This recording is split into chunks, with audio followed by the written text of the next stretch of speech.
Welcome to fair media. ఇవాళ మీతో share చేసుకోవాలనుకున్నటువంటి అంశం భారతదేశంలో అమలవుతున్నటువంటి అన్లాఫుల్ యాక్టివిటీస్ ప్రివెన్షన్ యాక్ట్.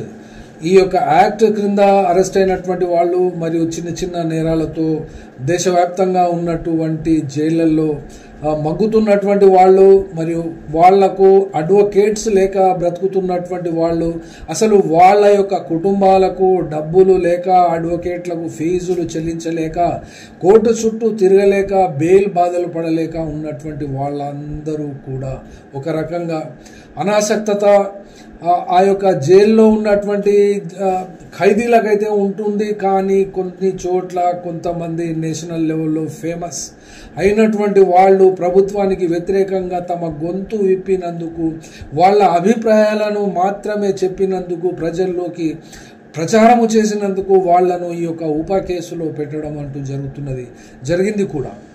కాబట్టి ఈ యొక్క ప్రిజన్ పాపులేషన్ అసలు వాస్తవంగా భారతదేశము లెక్కేసుకుంటే ప్రపంచంలో ఈ యొక్క పేరు, భారతదేశం పేరు ఎక్కడ మోగుతుందో ఏమో, కానీ ఇక్కడ మట్టుకి ఈ యొక్క ప్రిజన్ పాపులేషన్లో భారతదేశంలో ఉన్నటువంటి ప్రజలకు అనగా ప్రపంచ దేశాలలో భారతదేశంలో ఎక్కువ మంది జనాభాను వివిధ కేసులలో పెట్టి జైళ్లలో ఉంచుతున్నటువంటి వాళ్ళ సంఖ్య కూడా ప్రపంచంలో 4వ స్థానంలో భారతదేశం ఆక్యుపై చేసుకున్నది. మొట్టమొదటిది ప్రపంచంలో యుఎస్కు ఎంతనైతే స్వతంత్రానికి చెప్తున్నారో, మొట్టమొదటగా అక్కడ జైల్లో బంధించబడి ఉన్నటువంటి గొంతుకలు కానీ, అక్కడ ఉన్నటువంటి ప్రజలు కానీ, నేరస్తులు కానీ, ఖైదీలు కానీ ఏ రకంగా ఉన్నప్పటికీ అది మొదటి స్థానం. తర్వాత చైనా. ఇక్కడ విచిత్రమైనటువంటి పరిస్థితి ఏంటంటే, ఇవి సోషలిస్టు దేశాలుగా పని చేసిన తరువాత మళ్ళీ పెట్టుబడిదారి వ్యవస్థకు, సామ్రాజ్యవాదానికి ఇవి తమ యొక్క ఉనికిని చాటుతున్నటువంటి పరిస్థితులలో ఇక్కడ మన 3వ స్థానానికి బ్రెజిల్ ఉంది, 4వ స్థానానికి ఇండియా ఉంది. ఇది ఫిబ్రవరి 2025 నాటికి తేలినటువంటి ఈ యొక్క లెక్కలు. అనగా ఈ యొక్క లెక్కల ప్రకారం జనవరి 2025 వరకు 5,06,600 మంది భారతదేశంలో ఉన్నటువంటి మొత్తము జైళ్లలో ఇక్కడ మగ్గుతున్నారు వివిధ కారణాల రీత్యా. అందులోపట గనక చెప్పాలి అనుకుంటే అండర్ ట్రయల్స్, అసలు వాళ్ళ యొక్క కేసును విచారించేటువంటి పరిస్థితి లేకుండా పడి ఉన్నటువంటి వాళ్ళ సంఖ్య 74.2 అండర్ ట్రయల్స్. అనగా వీళ్ళ మొత్తము ఉన్నటువంటి జైళ్లలో ఖైదీలుగా ఉన్నటువంటి వాళ్ళ సంఖ్యలో ఈ 74.2 అనగా 3,75,919 ఇది ఈ యొక్క సంఖ్య వస్తున్నది. ఈ సంఖ్య రీత్యా చూసినా కూడా భారతదేశంలో ఉన్నటువంటి రాష్ట్రాలలో బీహార్ ఫస్ట్. బీహార్లో 87% ఈ యొక్క జైల్ పాపులేషన్ వస్తున్నది అండర్ ట్రయల్ మరియు ఖైదీల సంఖ్య రీత్యా కూడా. తర్వాత ఉత్తరప్రదేశ్ ఉన్నది.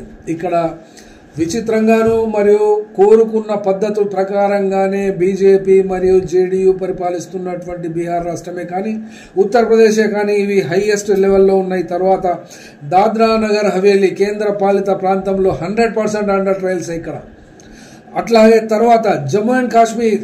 ఈ యొక్క జమ్మూ అండ్ కాశ్మీర్లో 100 సంవత్సరాల శత్రుత్వాన్ని బీజేపీ పార్టీ అక్కడ తమ యొక్క కడుపులో ఉన్న కక్ష కొద్దీ వ్యవహరిస్తున్నటువంటి తీరుకు చూస్తే 96.6% అక్కడ వాళ్ళు ఖైదీలుగా ఉన్నారు జైల్ పాపులేషన్. తర్వాత న్యూఢిల్లీలో 88.3% ఈ యొక్క సంఖ్య జైల్ పాపులేషన్ ఉంది. అండర్ ట్రయల్స్ కూడా ఇక్కడ ఆ రకంగానే ఉన్నారు. ఇందులోపట ఉపా కేసుల విషయానికే వస్తే, ఈ యొక్క ఉపా కేసులు ఈ 1920 మరియు 21, 22 యొక్క సంవత్సరాలలో వచ్చినటువంటి లెక్క చూసుకుంటే ఆంధ్రప్రదేశ్ 1 మరియు 22లో 13 కేసులు అక్కడ రిజిస్టర్ అయినవి. తర్వాత అరుణాచల్ ప్రదేశ్లో 20లో 3, తర్వాత 21లో 7, తర్వాత 22లో 15. అట్లాగే అస్సాం రాష్ట్రం హైయెస్ట్గా ఉంది 3 సంవత్సరాల్లో కూడా. 2020లో 2021 మరియు 2022లో అస్సాం స్టేట్లో 76, 95, 133 మంది అక్కడ ఉపా కేసులలో ఉన్నారు. కాబట్టి అక్కడ ఉన్నటువంటి శాతం ఎక్కువ. తర్వాత బీహార్ స్టేట్ వస్తుంది. బీహార్ స్టేట్, తర్వాత ఛత్తీస్గఢ్ వస్తుంది, తర్వాత హర్యానా, జార్ఖండ్. ఈ యొక్క జార్ఖండ్ విషయానికి వస్తే ఇక్కడ 86 మంది 2020లో ఉన్నారు, తర్వాత 2021లో కూడా 86, తర్వాత 2022లో 71 మందికి కొంచెం తగ్గుముఖం పట్టింది ఇక్కడ. తర్వాత మణిపూర్ హైయెస్ట్ సంఖ్య ఇక్కడ వస్తున్నది. మణిపూర్లో 169 2020 సంవత్సరంలో, తర్వాత 2021లో 157, తర్వాత 2022లో 167 వచ్చినాయి. అట్లాగే మేఘాలయ స్టేట్లో 2020లో 10 మంది, తర్వాత 21లో 7, తర్వాత 22లో 4. పంజాబ్ రాష్ట్రంని కూడా వదిలిపెట్టలేదు ఈ యొక్క ఉపా కేసులను బుక్ చేయడానికి, అక్కడ ఉన్నటువంటి వాళ్లను అరెస్ట్ చేయడానికి. ఈ యొక్క పంజాబ్ రాష్ట్రంలో 19 మంది 2020లో, తర్వాత 14 మంది 2021లో, తర్వాత 2022లో 25 మంది. ఇక్కడ ఉత్తరప్రదేశ్ చాలా పెద్ద సంఖ్య వస్తున్నది. ఈ యొక్క ఉపా కేసుల విషయానికి వస్తే ఉత్తరప్రదేశ్లో 72 2020లో, తర్వాత 83 మంది 2021లో, తర్వాత 101 మంది 2022లో. ఉత్తరప్రదేశ్ టాప్ పొజిషన్లో ఈ యొక్క ఉపా కేసులను వినియోగించడంలో, ఉపా కింద అరెస్ట్ చేసి జైళ్లలో విచారణ లేకుండా కొనసాగిస్తున్నటువంటి కేసులు, మరియు వాళ్లకు బెయిల్ రానటువంటి పరిస్థితికి కూడా ఇక్కడ ఈ యొక్క జైళ్లలో మగ్గుతున్నటువంటి ఖైదీల సంఖ్య. తర్వాత ఢిల్లీ వస్తున్నది. ఈ ఢిల్లీలో 6 2020లో, తర్వాత 2021లో 5, తర్వాత 2022లో 12 మంది. తర్వాత జమ్మూ అండ్ కాశ్మీర్ హైయెస్ట్ రేంజ్లో ఇక్కడ కనబడుతున్నవి. ఇప్పుడు చెప్పినటువంటి వాటన్నిటికంటే కూడా ఎక్కువ మోతాదులో జమ్మూ అండ్ కాశ్మీర్ 2020లో 287 మందిని అక్కడ ఉపా కింద బుక్ చేయడం జరిగింది. అట్లాగే 289 2021లో, 2022లో 371 మందిని ఉపా కేసుల కింద అక్కడ అరెస్ట్ చేసి జైళ్లలో పెట్టడం జరిగింది. టోటల్గా ఓవరాల్గా చూస్తే 200 ఈ యొక్క ఇన్ని కేసులకు సంబంధించి మొత్తం రాష్ట్రాల యొక్క లెక్కలే చూస్తే, నేనైతే ఇప్పుడు మొత్తంగాను 1, 2, 3 లోపు ఉన్నటువంటి కేసులను లెక్కలోకి తీసుకోలేదు కాబట్టి మొత్తంగా ఓవరాల్ ఉపా కేసులన్నీ చూసినట్లయితే 2020లో 796 కేసులు, తర్వాత 2021లో 814 కేసులు, తర్వాత 2022లో 1005 కేసులు. అనగా ఇది పెరుగుతూనే ఉంది తప్ప ఇది తగ్గుముఖం మాత్రం ఏ రకంగానూ ఇది పట్టడం లేదు. కాబట్టి ఇక్కడ చెప్పుకోవాల్సినటువంటి మరొక అంశము కూడా ఇక్కడ వస్తున్నది. ఈ లెక్కలో జైళ్లలో ఉన్నటువంటి వాళ్ళ సంఖ్య, ఇక్కడ పాపులేషన్లో ఉన్నటువంటి సంఖ్య, మతరీత్యా ఇక్కడ ముస్లిం మతం అనగా ఇస్లాం మతాన్ని ఆచరిస్తున్నటువంటి ముస్లిం జనాభా, ఈ పేరు ఎత్తడానికి చాలా మందికి కూడా అలర్జీ అయి ఉండవచ్చు, లేకుంటే వాళ్లను ఉచ్చరించడానికి వివిధ పేర్లతో వాళ్లను ఇన్సల్ట్ చేయవచ్చు. మిత్ర రూపంలో ఉన్న, శత్రు రూపంలో ఉన్నా కూడా ఆ వాడుక భాషలో, ఆ యొక్క సంగీల భాషలో, ఆ యొక్క సంగీలు ఉపయోగిస్తున్నటువంటి భాష కూడా ఇక్కడ ముస్లిమ్స్ ఇంటా బయట అన్ని రకాలుగాను జైళ్లలో మొగ్గుతున్నటువంటి వాళ్లకు చూస్తే ఇక్కడ దేశ జనాభాలో 14.2 ముస్లిం పాపులేషన్ ఉంది టోటల్ జనాభాలో. కానీ ఇక్కడ జైళ్లలో ఉన్నటువంటి జైల్ పాపులేషన్ 2021 వరకే చెప్తున్నాను. ఈ యొక్క 2021 వరకు ముస్లిమ్స్ జైళ్లలో ఉన్నటువంటి వాళ్ళ సంఖ్య 30%. అనగా ఉన్నటువంటి టోటల్ పాపులేషన్లో 14.2 అయితే ఇందులోపట అత్యధిక శాతం 30 మంది భారతదేశంలో ఉన్నటువంటి అండర్ ట్రయల్స్ కానీ, టోటల్ ప్రిజనర్స్, ఇన్మేట్స్ కానీ, వీళ్ళందరిలో 30% ముస్లింసే ఉన్నారు. కాబట్టి ఈ యొక్క కేసులు ఎవరి మీద ఉపయోగిస్తున్నారు అంటే ఇక్కడ ఖచ్చితంగా మొట్టమొదటి హాట్ టార్గెట్ ముస్లిం కమ్యూనిటీ, ముస్లిం మతానికి సంబంధించినటువంటి వాళ్ళనందరినీ కూడా, ముఖ్యంగా ముస్లిమ్స్ మెజారిటీగా ఉన్నటువంటి, మెజారిటీ మీన్స్ ఎక్కువ మోతాదు, అక్కడ హిందువుల కంటే ఎక్కువ సంఖ్యలో భారతదేశంలో ఉన్నటువంటి ఏ రాష్ట్రంలోనూ కూడా లేరు.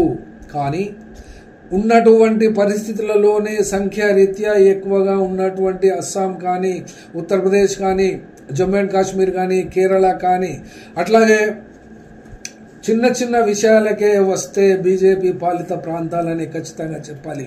అట్లాగే ఒక్క ముస్లింసే కాదు, సిక్కులు మరియు క్రైస్తవులను కూడా, క్రిస్టియన్స్ను కూడా ఇక్కడ ఇటువంటి కేసులలో పెడుతున్నారు, వాళ్ళ గొంతు కూడా నొక్కేస్తున్నారు. కాబట్టి ఇక్కడ ఉన్నటువంటి సంఖ్యారీత్యా చూస్తే డిసెంబర్ 31, 2021 వరకు ఇక్కడ ఉన్నటువంటి లెక్క చూసినట్లయితే గుజరాత్ రాష్ట్రంలో, గుజరాత్ ఫస్ట్ ఇక్కడ చెప్పవలసి వస్తున్నది, ముస్లిమ్స్ 156 ఇక్కడ గుజరాత్ రాష్ట్రంలో, హర్యానాలో 41, తమిళనాడులో 193, అట్లాగే తెలంగాణ కూడా తక్కువేం తినలేదు 193. ఇది 2021 వరకు మనము చూసినటువంటి గత ప్రభుత్వము ఈ యొక్క డిసెంబర్ 21 వరకు వచ్చినటువంటి లెక్క. అట్లాగే తెలంగాణ తర్వాత ఉత్తరప్రదేశ్ 126, తర్వాత జమ్మూ అండ్ కాశ్మీర్ ఈ యొక్క రాష్ట్రాలన్నిటికంటే కూడా ఎక్కువ 237 కేసులు ముస్లిమ్స్ ఈ యొక్క ఇందులో పడ్డ ఈ జైళ్లలో ఉన్నారు వాళ్ళు. ఈ యొక్క శాతం ఈ శాతము జైళ్లలో వేసిన తర్వాత ఇక్కడ వాళ్లకు అండర్ ట్రయల్స్ గా ఉన్నటువంటి సంఖ్య కూడా చెప్పిన తర్వాత ఇక వచ్చేది నెక్స్ట్ కన్విక్షన్ రేట్, అనగా నేరారోపణ నిరూపించబడినటువంటి దోషులు, క్రిమినల్స్ ఏ రకంగా చెప్పుకున్నా కూడా ఒక భాషలో లీగల్ లాంగ్వేజ్లో శిక్ష పడ్డ తర్వాత వాళ్ళు క్రిమినల్సే అవుతారు. చిన్నవాళ్ళు కానీ పెద్దవాళ్ళు కానీ ఎంత పెద్దవాళ్ళైనా కూడా ఇందులో పడ్డ మినహాయింపులు ఏమీ ఉండవు. కాబట్టి ఇక్కడ ఉన్నటువంటి కన్విక్షన్ రేటు కూడా ముస్లిమ్స్కు ఎక్కువగా ఉన్నది, 16.6 కన్విక్షన్ రేట్. అట్లాగే అండర్ ట్రయల్స్లో ఉన్నటువంటి వాళ్ళు డిటైన్స్ 35%కు పెరిగిపోయినది. ఇందులో పట అండర్ ట్రయల్స్ శాతం 18%కు ఇక్కడ వస్తున్నది. అనగా ఇందులో పట ఉన్నటువంటి స్టేజెస్ చాలా ఉంటాయి. ఫస్ట్ ఎఫ్ఐఆర్ అయిన తర్వాత, అరెస్ట్ అయిన తర్వాత, బెయిల్ ఇవ్వకుండా ఉన్నా లేక ఆ యొక్క జైలుకు తరలించబడ్డ తర్వాత కూడా వివిధ దశలలో వివిధ సందర్భాలను బట్టి ఆ యొక్క కేసు యొక్క విచారణ జరుగుతుంటుంది. వాళ్ళకి ఇవ్వవలసినటువంటి ఎస్కార్ట్స్ కానీ లేకుండా వాళ్ళను జైలు నుండి కోర్టుకు తీసుకుపోవడంలో సదుపాయాలు కానీ, పోలీసు వ్యవస్థ కానీ, ఆ యొక్క వాహనాలు కానీ, జైలు పర్మిషన్స్ కానీ ఇవన్నీ కూడా ఉంటాయి. కాబట్టి అక్కడ చేయవలసినటువంటి పరిస్థితులలో ఇక్కడ ముస్లిమ్స్ను హాట్ టార్గెట్స్గా గతము నుండి కూడా ఇప్పటి వరకు జరుగుతున్నటువంటి పెరుగుదల ఏమాత్రం తగ్గడం లేదు. అనగా భారతదేశంలో ఉన్నటువంటి మైనారిటీస్లో ముస్లింలైనటువంటి వాళ్ళు అతి పెద్ద సంఖ్య తర్వాత ఇక్కడ నార్త్ ఈస్ట్లో క్రిస్టియన్స్ వస్తున్నారు. అక్కడ కూడా మన పంజాబ్లో చూస్తే క్రిస్టియన్స్ కాకుండా సిక్కులు వస్తున్నారు. ఈ యొక్క జనాభాను బట్టి మైనారిటీస్ను దేశవ్యాప్తంగా ఇప్పుడు ఉన్నటువంటి ప్రభుత్వము మరియు రాష్ట్ర ప్రభుత్వాలు ఇక్కడ చెప్పుకోవాల్సి వస్తే jails and law and order ఈ యొక్క రాష్ట్ర ప్రభుత్వాల చేతిలో ఉంది. కాబట్టి ఎట్లా ఏ రకంగా అంటే వీళ్లకు గ్రాంట్స్ కావాలి, కాబట్టి చెలిమి కావాలి, దోస్తాన కావాలి, కాబట్టి పార్లమెంటులో ఈ యొక్క బీజేపీ పార్టీకి సమర్థించాలి. కాబట్టి వీళ్ళందరూ కూడా ఆ యొక్క ప్రభుత్వాలతో అంట కాగడం మూలాన, వాళ్ళ యొక్క చెప్పు చేతలో నడవడం మూలాన కూడా ఉంటుంది. ఇంకా యొక్క ముఖ్యమైనటువంటి విషయము, ఈ యొక్క రాష్ట్రాల పరిధిలో ఉన్నటువంటి లా అండ్ ఆర్డర్ అయినప్పటికీ కూడా మొత్తం టోటల్ పోలీస్ వ్యవస్థ ఐపీఎస్ల చేతిలో ఉంటుంది. ఐపీఎస్ చేతిలో అంటే ఐపీఎస్ వాళ్లే శాసిస్తారు, చెప్తారు. ప్రతి చిన్న విషయానికి మంత్రులు కలగజేసుకోరు, లేదా ముఖ్యమంత్రులు కూడా కలగజేసుకోరు. కాబట్టి వీళ్ళ గైడ్ లైన్స్, వీళ్లకు డిఓపిటి అవన్నీ కూడా కేంద్ర హోంశాఖ చూస్తుంది. కాబట్టి వాళ్ళ అనుగుణమైనటువంటి ఆ కంట్రోల్లోనే వాళ్ళు ఉంటారు. కాబట్టి ఈ యొక్క ముస్లిమ్స్ మరియు క్రిస్టియన్స్ ఈ యొక్క హాట్ టార్గెట్స్గా జైళ్లలో మగ్గుతున్నారు. కాబట్టి ఇక్కడ చెప్పుకోవాల్సినటువంటి విషయాలకే వస్తే కన్విక్షన్ రేట్లో ఎవరు ఎంత అనే విషయమే. దోషులు ఆల్రెడీ నేరారోపణ చేసిన తర్వాత, విచారణలు జరిగిన తర్వాత వాళ్ళను కన్విక్ట్స్గా డిక్లేర్ చేసినటువంటి వాళ్ళ సంఖ్య ఆంధ్రప్రదేశ్లో ముస్లిమ్స్కి 268, క్రిస్టియన్స్కి 157. ఇక్కడ ఎవరు తీసిపోవడం లేదు. డిసెంబర్ 31, 2021 వరకు 21 వరకు ఈ యొక్క డేటా చెప్తున్నాను. అస్సాం స్టేట్ మళ్ళీ హైయెస్ట్ రేంజ్ 1488 ముస్లిమ్స్ నువ్వు కన్విక్ట్ చేయగలిగింది అక్కడ ఉన్నటువంటి కోర్టులు కూడా. అట్లాగే సిక్కులు 45, ఈ యొక్క క్రిస్టియన్స్ 13 మంది. తర్వాత బీహార్ రాష్ట్రం మళ్ళీ అత్యధికమైనటువంటి సంఖ్యతో 1185. తర్వాత సిక్కులు 11, క్రిస్టియన్స్ 4. ఛత్తీస్గఢ్ రాష్ట్రం ఇక్కడ ముస్లిమ్స్ ఇక్కడ కూడా లెఫ్ట్ వింగ్ ఎక్స్ట్రీమిజము అనగా మావోయిస్ట్ పార్టీ పేరుతో కానీ కమ్యూనిస్టుల పేరుతో కానీ అరెస్ట్ చేస్తున్నటువంటి వాళ్ళు కానీ లేకుంటే సివిల్ లిబర్టీస్ వాళ్ళు కానీ లేకుంటే ఈ యొక్క రైట్స్ ఫోరమ్స్ లో పనిచేస్తున్నటువంటి వాళ్ళు కానీ ఎవరైతేనేమి కానీ ఇక్కడ ముస్లిమ్స్ ను కూడా టార్గెట్ చేసి 226 మందిని కన్విక్ట్ చేయడం జరిగింది. అక్కడ ఉన్నటువంటి పోలీసు అనగా ఇక్కడ పోలీసులు ఎందుకు చెప్పవలసి వస్తున్నది అంటే ప్రాసిక్యూషన్ చెప్పవలసింది ఆ యొక్క పోలీస్ ప్రాసిక్యూటర్సే కాబట్టి వీళ్ళు చెప్పిందే గవర్నమెంట్ రిప్రజెంట్ చేస్తుంది, రిప్రజెంటేషన్ చేసేది కూడా వీళ్లే కాబట్టి అక్కడ సరైనటువంటి సాక్ష్యాధారాలను నిరూపించబడలేదు కాబట్టి మాలెగాం బాంబు బ్లాస్ట్ల కేసులో కూడా ఆ యొక్క కేసును ఎన్ఐఏ కోర్టు ఆ యొక్క స్పెషల్ కోర్టు కొట్టివేసిన సందర్భంలోనే ఇవన్నీ కూడా చెప్పవలసి వస్తున్నది. ఇక్కడ ఒక మాటలో చెప్పాలంటే అమాయకులు జైళ్లలో బాంబులు పేల్చినటువంటి వాళ్ళు, ప్రజల ప్రాణాలు తీసినటువంటి వాళ్ళు బయట తిరుగుతున్నారు. కాకపోతే వాళ్లకు కాషాయ రంగు ఉన్న, బీజేపీ పార్టీ ఉన్న, ఆర్ఎస్ఎస్ వాళ్ళు ఉన్న వాళ్లకు మాత్రం మినహాయింపు ఉంటుంది. వాళ్ళు క్రిమినల్స్ కాదు, వాళ్ళు మళ్ళీ బట్టలు వేసుకొని వైట్ కాలర్స్ గా వచ్చి ఎలక్షన్లలో నిలబడతారు, ఎమ్మెల్యేలు అవుతారు, ఎంపీలు అవుతారు ఆ పాపులారిటీని తీసుకొని. కానీ ఇక్కడ న్యాయ వ్యవస్థ గురించి కూడా గతంలో చెప్పినాము, మళ్ళీ అదే చెప్తున్నాము. గుజరాత్ స్టేట్ నెక్స్ట్ వస్తే 897 మంది ముస్లింస్ ను కన్విక్ట్ చేసినారు అక్కడ పోలీస్ మరియు కోర్టులు కలిపి. అట్లాగే సిక్కులు 6, తర్వాత క్రిస్టియన్స్ 37 మంది. తర్వాత వచ్చేది జార్ఖండ్ రాష్ట్రం. ఈ యొక్క జార్ఖండ్ రాష్ట్రం కూడా 641 ముస్లింస్ ను కన్విక్ట్ చేయగలిగినారు. అట్లాగే సిక్కులు 46, క్రిస్టియన్స్ 370. కర్ణాటక రాష్ట్రం కూడా తక్కువేమీ తినలేదు. సౌత్ లో ఉన్నటువంటి రాష్ట్రము మొట్టమొదటిసారి బీజేపీ చే పరిపాలించబడినటువంటి రాష్ట్రం కాబట్టి ఆ యొక్క 21 వరకు, ఆ యొక్క 21 కంటే ముందు ఉన్నటువంటి కేసులే కావచ్చు ఏదైనా కానీ 478 ముస్లింలను కన్విక్ట్ చేయగలిగినారు. తర్వాత సిక్కులు 2, క్రిస్టియన్స్ 79 మంది. ఇక్కడ కేరళ రాష్ట్రాన్ని ప్రత్యేకంగా చెప్పుకోవాలి. కమ్యూనిస్టులు పరిపాలిస్తున్నటువంటి రాష్ట్రమే అయినా, సిపిఎం పార్టీ పరిపాలిస్తున్నటువంటి రాష్ట్రమే అయినా ఆ యొక్క రాష్ట్రంలో 512 మంది సిక్కులు అక్కడ అదృష్టవశాత్తు ఎవరు లేరు, ఎవరు కూడా కన్విక్షన్ కాలేదు అక్కడ. కానీ ఇంచుమించుగా క్రిస్టియన్లపై కూడా ఆ రకమైనటువంటి నేరారోపణలు నిరూపించబడినవి కాబట్టి వాళ్ళ సంఖ్య 400. మధ్యప్రదేశ్లో 2271 మంది. ఈ యొక్క మొత్తం కన్విక్షన్ లిస్ట్ లోనే మధ్యప్రదేశ్ టాప్ ర్యాంక్ ను ఇక్కడ ఆక్యుపై చేసుకున్నది. 2271 మంది ముస్లింస్ ను కన్విక్ట్ చేసింది. తర్వాత సిక్కులు 75, 37 మంది క్రిస్టియన్స్. తర్వాత మహారాష్ట్ర స్టేట్ 1240 ముస్లింస్, తర్వాత 45 సిక్కులు, 81 మంది క్రిస్టియన్స్. ఒడిశా రాష్ట్రము, ఈ యొక్క ఒడిశా రాష్ట్రము కూడా నవీన్ పట్నాయక్ ఉన్నప్పటి నుండి కూడా ఈ యొక్క రాష్ట్రము ఆయన చేతిలో ఉన్నా కూడా 80 మంది ముస్లింస్ ను కన్విక్ట్ చేయగలిగినారు. తర్వాత సిక్కులు 3, 188 మంది క్రిస్టియన్స్. పంజాబ్ రాష్ట్రము, ఇక్కడ పంజాబ్ రాష్ట్రంలో ముస్లింస్ సంఖ్య తక్కువ ఉన్నప్పటికీ కూడా అక్కడ ఉన్నటువంటి ఆప్ ప్రభుత్వమే కానీ, అంతకుముందు ఉన్నటువంటి అకాలీదళ ప్రభుత్వమే కానీ, అది బీజేపీతో కలిసి ఉన్నా విడిపోయి ఉన్నా కూడా ఇక్కడ 299 ముస్లింస్ ను కన్విక్ట్ చేయగలిగినారు.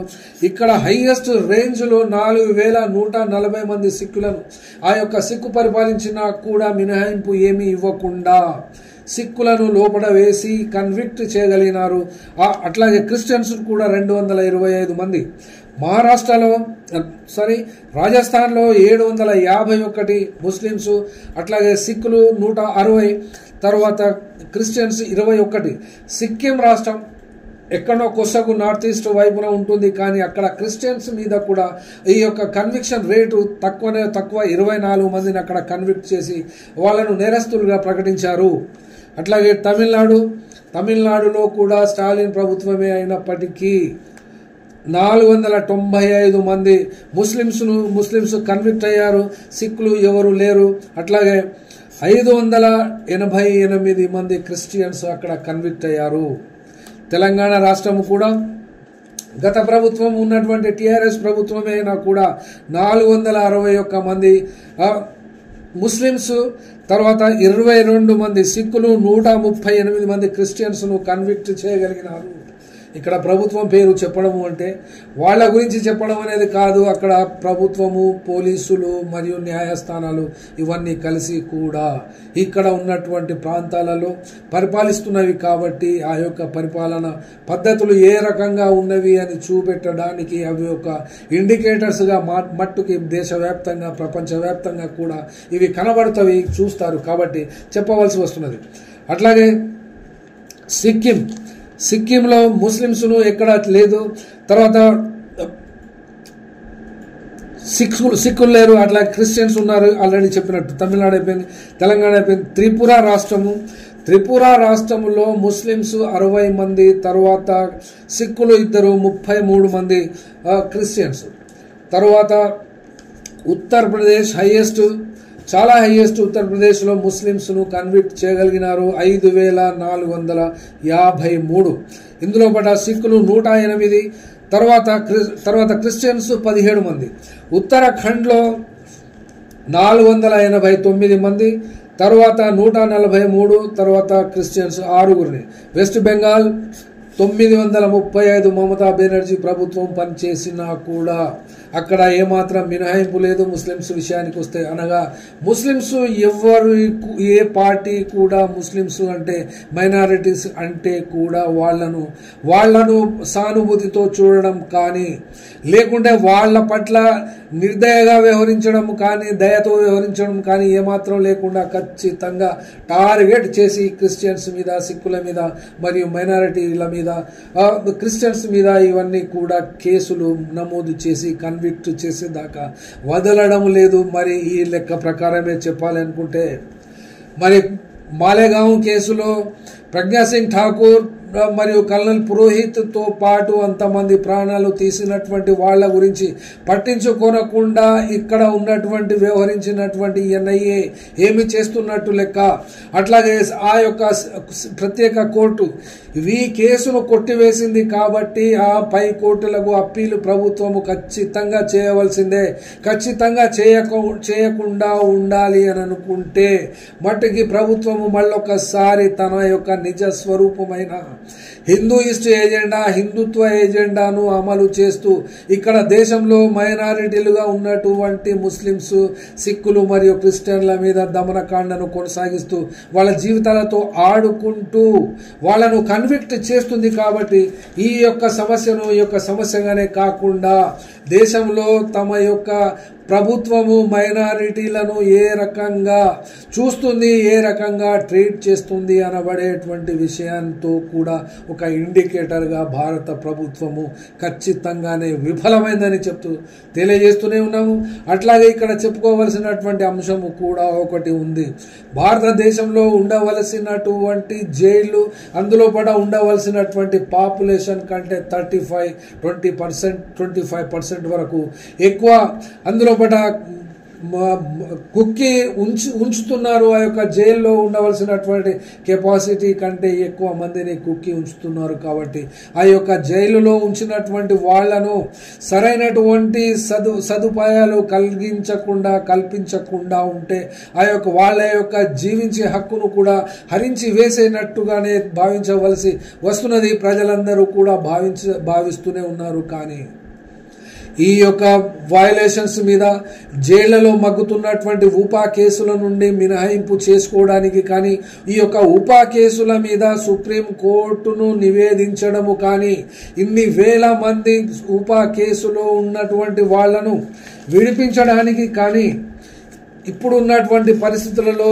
దేశవ్యాప్తంగా ఉన్నటువంటి ఏ సివిల్ బాడీస్ కానీ, రైట్స్ ఫోరమ్స్ కానీ అట్లాగే ఈ యొక్క దేశంలో చెప్పుకోగలుగుతున్నటువంటిది నేషనల్ లీగల్ సర్వీసెస్ అథారిటీ, పెద్ద పెద్ద బోర్డులు, జిల్లా కోర్టులో, మున్సిఫ్ మెజిస్ట్రేట్ కోర్టులో మరియు సివిటీ కోర్టులో కూడా ఇవి పక్కన మనకు దర్శనం ఇస్తూనే ఉంటాయి. ఇది నేషనల్ లీగల్ సర్వీసెస్ అథారిటీ అంటారు దీన్ని. అసలు ఇది కూడా సుప్రీం కోర్టు ప్రకటన చేసినట్లుగానే జనవరి నుండి మార్చ్ 2025 వరకు వీళ్ళు ఎన్ని కేసులను డిస్పోజ్ చేసినారు, జైళ్ల నుండి ఎంతమందికి విముక్తి కలిగించారు అంటే ఆ లెక్క కూడా చెప్పాలి. ఎందుకంటే ఈ యొక్క ప్రభుత్వ సంస్థ వీళ్ళు జైళ్లలో మగ్గుతున్నటువంటి వాళ్లను ఎంతమందిని రివ్యూ చేశారు. దీనికి ఒక కమిటీ ఉంటుంది ప్రతి జిల్లా కోర్టులో. ఈ డిస్ట్రిక్ట్ జడ్జి అనగా సెషన్స్ జడ్జిలో ఉన్నటువంటి జడ్జి ఆ యొక్క కమిటీని ఏర్పాటు చేసి ఆ యొక్క కమిటీలో జైలర్ ఉంటాడు, అట్లాగే సూపరింటెండెంట్ ఆఫ్ పోలీస్ కానీ కమిషనర్ ఆఫ్ పోలీస్ కానీ మిగిలిన ఉన్నటువంటి వాళ్ళు సోషల్ రిఫార్మర్స్ అనుకున్నా లేదా సోషల్ సర్వీస్ చేసేటువంటి వాళ్ళు కానీ ఇతర వాలంటరీ ఆర్గనైజేషన్స్ కానీ ఎన్జిఓలు కానీ ఉండే అవకాశం ఉంటుంది. కాబట్టి వీళ్ళు కూడా చేసినటువంటి ఫస్ట్ క్వార్టర్లో ఈ సంవత్సరము యొక్క first quarter January to March వరకు 13,430 మందిని రివ్యూ చేశారు.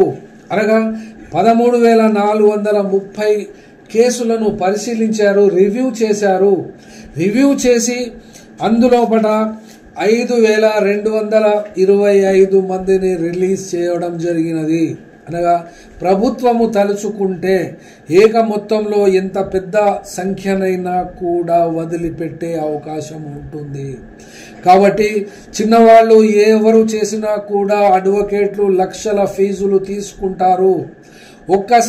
ఒక్క అపియరెన్స్ కు దేశంలో ఉన్నటువంటి టాప్ అడ్వకేట్స్, కమర్షియల్ అడ్వకేట్స్ పెద్ద పెద్ద కుంభకోణాలు చేసి 1,000 కోట్లు సంపాదించి ఆ యొక్క 1,000 కోట్లలో 100 కోట్లు, 50 కోట్లు, 70 కోట్లు ఖర్చు పెట్టుకుని బెయిల్ తెచ్చుకున్నటువంటి మాజీ ముఖ్యమంత్రులు ఎవరైనా, కేంద్ర మంత్రులు ఎవరైనా కూడా వాళ్ళు చెల్లించేటువంటి ఫీజు 10 లక్షల నుండి 12 లక్షలు, కొంత మామూలు మనుషులైతే 7 లక్షలు పర్ అపియరెన్స్ ఆ యొక్క ఫీజులు సుప్రీం కోర్టులో కొట్లాడడానికి ఉంటుంది. కాబట్టి ఈ యొక్క ఉప కేసుల మీద పని చేయడానికి దేశవ్యాప్తంగా దేశంలో ఉన్నటువంటి లక్షలాది సంఘాలు, ఆ యొక్క సంఘాలే కానీ, మత సంఘాలే కానీ, కుల సంఘాలే కానీ, ఏ మైనారిటీ సంఘాలే కానీ, క్రిస్టియన్ ఫోరమ్స్ కానీ, ముస్లింలో ఉన్నటువంటి మత పెద్ద సంస్థలు కానీ, పెద్ద పెద్ద దర్గాలకు ఆధిపతులైనటువంటి వందలాది వేలాది ఎకరాల భూములు కలిగి ఉన్నటువంటి వాళ్ళు కానీ, సంవత్సరానికి 100 కోట్లు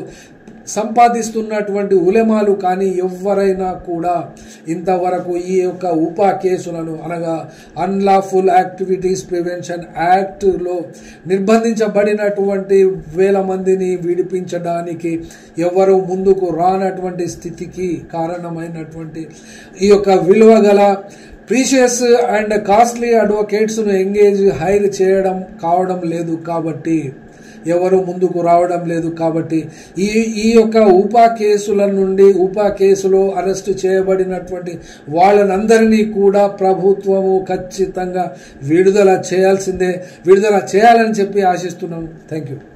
ఫెయిర్ మీడియాకు స్వాగతం. మా ఛానల్ను సబ్స్క్రైబ్ చేసుకోండి మరియు మా వీడియోలను చూడండి. ప్రతి అప్డేట్ల కోసం బెల్ ఐకాన్ను ఆన్ చేయండి. మేము నిజమైన మరియు ఫెయిర్ వార్తలు మరియు రాజకీయ అప్డేట్లను అందిస్తాము.